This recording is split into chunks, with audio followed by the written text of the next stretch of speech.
Nació en Buenos Aires, en el seno de una de las familias más destacadas de la ciudad. Su verdadero nombre era Juan Manuel Ortiz de Rosas, pero decidió achicarlo, ya antes de su primera aparición en la política, por Juan Manuel de Rosas.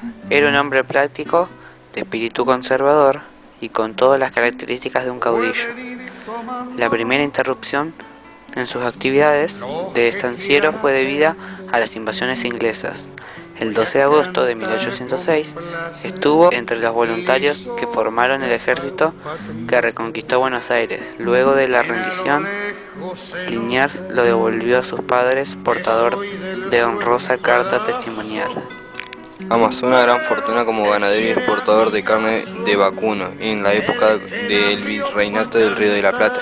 Luchaba por su emancipación del dominio español. En 1818 comenzó a hacer algunas comisiones políticas, al tiempo que encontró a administrar y poblar las estancias de Juan José y Nicolás Anchorena.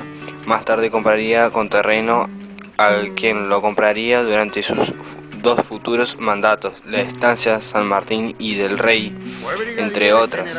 Empezó a adquirir prestigio durante la década del 20, se transformó en uno de los personajes más importantes de Buenos Aires. Llegó a tener un ejército personal formado por peones, los Colorados del Monte, y durante el gobierno de Rodríguez empezó el cargo de comandantes de campaña.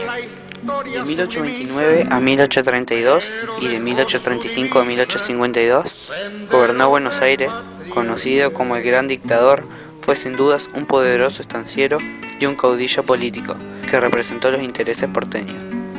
Ejerció una dictadura y demoró mientras estuvo al poder la Organización Nacional con el argumento de que el país no estaba preparado. Si bien se lo conoció como el restaurador de las leyes, solo sancionó 2 leyes en sus casi 30 años de gobierno. Rosas anhelaba la libertad anárquica y despreciaba las reglas. Características. Había un gobierno centralista. El país no estaba en condiciones de entrar a una organización general.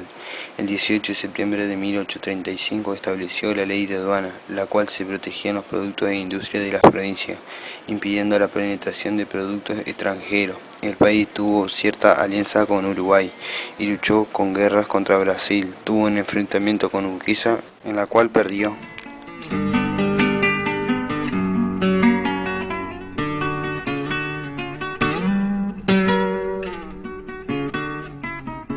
Se firma el 4 de enero de 1931 entre las provincias de Buenos Aires, Entre Ríos y Santa Fe.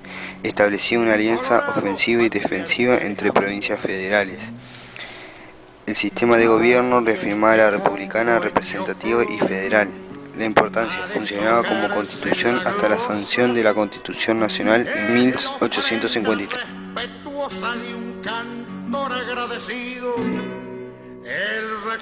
Se realizó en el año 1833-1834 contra los indígenas de La Pampa y el norte de la Patagonia.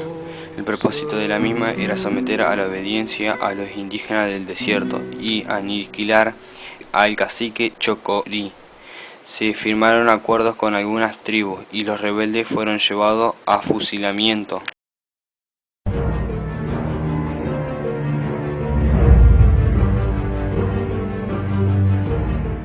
Se llama bloqueo cuando cierran un país a otro temporalmente el comercio a través de los puertos principalmente.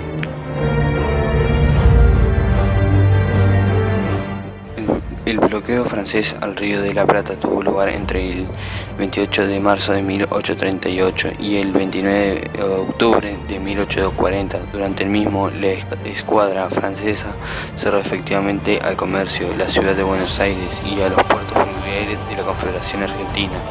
La acción tuvo como justificación la negativa del gobierno de Juan Manuel de Rosas a aceptar la exigencia de ejecutar a los franceses de las obligaciones del servicio militar, obtener satisfacciones por supuestas ofensas a ciudadanos de esta nación y asegurar el tratamiento de nación más favorecida a Francia por parte de la Confederación Argentina.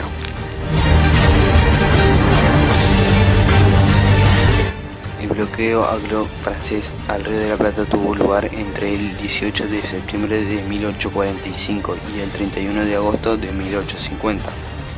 Durante el mismo, las escuadras británica y francesa cerraron al comercio todos los puertos de la Confederación Argentina y los de la República Oriental del Uruguay, con excepción del de Montevideo.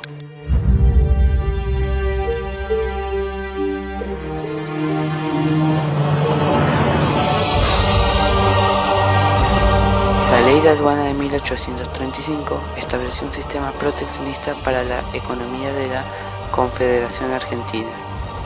Se les aplicaba impuestos a los productos extranjeros del orden del 35 y de hasta el 50%, así como la prohibición en algunas cosas. Brindaron a los productores bonaerenses y a los del interior la posibilidad de desarrollar la producción de todo tipo de mercaderías que antes eran compradas en el exterior debido a la superioridad de las técnicas productivas de la Revolución Industrial británica y francesa.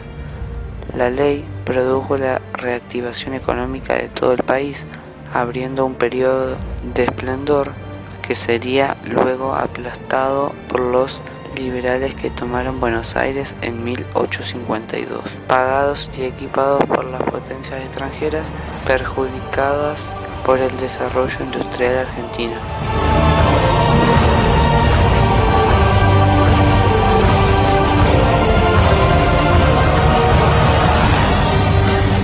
Quien introdujo el romanticismo en el Río de la Plata fue Esteban Echeverría.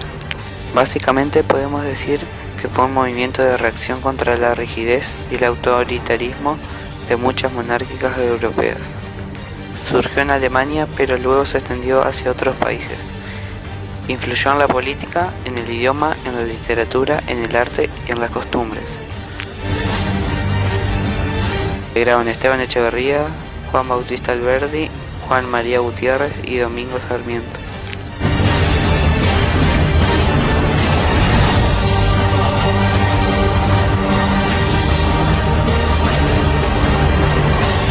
La divisa punzó fue un vistoso y distintivo político utilizado por los federales aproximadamente entre los años 1832 y 1850, impuesta por caudillo Juan Manuel de Rosas en el territorio de la provincia de Buenos Aires, Argentina.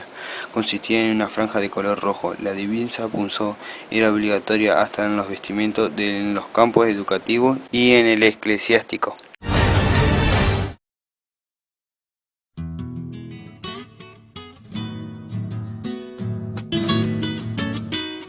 Un lema es una frase que expresa de manera breve la motivación, interacción o forma de conducta de una persona, de un grupo, de una institución, de un estado o de un país. El lema de los federales era Federación o muerte, que sería gradualmente reemplazado por Mueran los salvajes unitarios.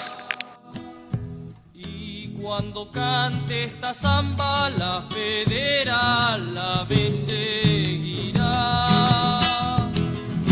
La denominación Generación del 37 identifica a un movimiento intelectual de jóvenes universitarios que, en 1837, fundó en Buenos Aires el Salón Literario para debatir temas culturales y teorías sociales, políticas y filosóficas de autores europeos de diferentes tendencias ideológicas. La creciente politización y sus opiniones críticas llevaron a que Rosas disolviera el salón.